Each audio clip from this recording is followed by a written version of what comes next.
ኢትዮጵያን ወደ ተምሳሌተ ሀገር እናሻግራት ሁላችንም በመደመር መድረሻችን ጫፍ እስከ ጫፍ እንዲሰማ ለኩሰው ይቀጣጠል የድል ሻማ። የተከበራችሁ የኢትዮጵያ ሕዝቦች፣ መላው የሀገራችን ዜጎች፣ ኢትዮጵያ ብዙ ተስፋና እምቅ አቅም፣ ብዙ ድልና የረጅም ዘመን ታሪክ አላት። ነገር ግን የአቅሟን ያክል ውጤት፣ የእድሜዋን ያክል እድገት አላሳየችም። መለወጥ ሲገባቸው የተቸከሉ፣ መሻሻል ሲገባቸው ኋላ የቀሩ፣ መመለስ ሲገባቸው ያልተመለሱ፣ መሰራት ሲገባቸው ውለው ያደሩ ጉዳዮች አሉባት። ብልጽግና ኢትዮጵያ 6 መሰረታዊ ችግሮች ቀፍድደው የያዟት ሀገር ናት ብለን እናምናለን።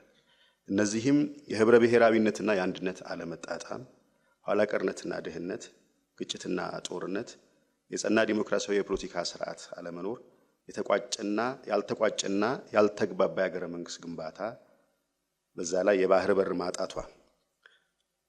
እነዚህን ችግሮች በመቅረፍ የጸና የዲሞክራሲያዊ ስርዓት፣ የዳበረ ህገ መንግስታዊ ባህል፣ የሰመረ የሀገረ መንግስት ግንባታ እንዲኖር ትፈልጋላችሁ? ብልጽግናን ምረጡ። ሀገራችን ረጅም የመንግስትነት ታሪክ በተጻፈ ወይም ባልተጻፈ ህግ እና ስርዓት የመተዳደር ሰፊ ታሪክና ባህል ያላት ቢሆንም በዘመናዊ መልኩ እንደ ሀገር ከተዋቀርን ጀምሮ የሀገራችን የፖለቲካ ጉዞ ስክነት የጎደለውና መግባባት የተሳነው ሆኖ ቆይቷል።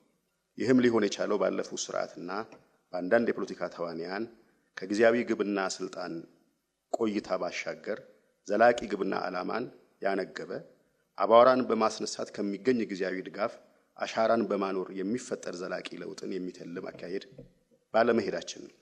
ከዚህም የተነሳ የጸና ዲሞክራሲያዊ ስርዓትና የዳበረ ህገ መንግስታዊነት በሚፈለገው ደረጃ መሬት ሳይዝ ቆይቷል። ብልጽግና የኢፌዴሪ ህገ መንግስት የብሔር ብሔረሰቦችን የዘመናት የማንነት መብት መከበር ለማረጋገጥና ህብረ ብሔራዊ ፌዴራላዊ ስርዓት እንደ መንግስት አወቃቀርም እንደ ሀገር ግንባታ መሳሪያም ለመተግበር ያቀደ ለዜጎች ሰብአዊና ዲሞክራሲያዊ መብትን ያጎናጸፈ መሆኑን ያምናል።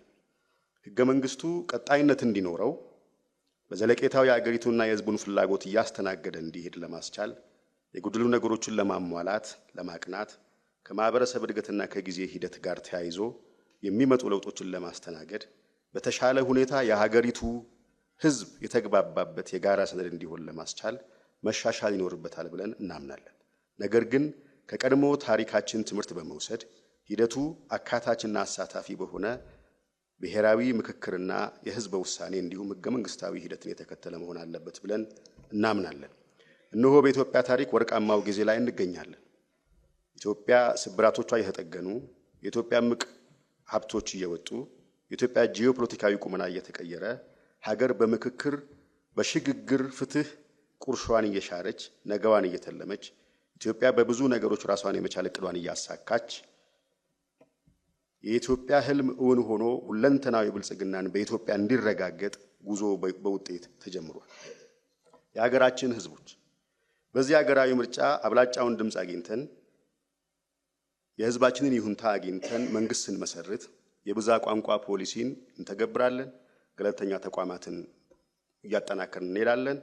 በሚቀጥሉት ዓመታት በትብብርና በፉክክር መካከል ሚዛኑ የጠበቀ ዲሞክራሲያዊ ስርዓት እንገነባለን። በመንግስት አካላት ተጠያቂነት የተረጋገጠበት የዲሞክራሲ ግንባታ ቁልፍ ጉዳይ መሆኑን እናምናለን። አጠናክረን እንቀጥላለን። በቀጣይ 5 ዓመታትም በኢትዮጵያ ሀገራዊ ምክክር ኮሚሽን መሪነት በሂደት የሚደረስባቸው ውሳኔዎችና ምክር ሀሳቦች ይኖራሉ ብለን ተስፋ እናደርጋለን። እነዚህንም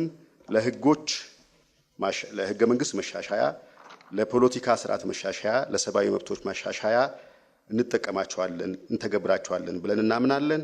ምልክታችን የስንዴ ነዶ ነው። ኢትዮጵያን ወደ ተምሳሌተ ሀገር እናሻግራት ሁላችንም በመደመር መድረሻችን ጫፍ እስከ ጫፍ እንዲሰማ ለኩሰው ይቀጣጠል የድል ሻማ።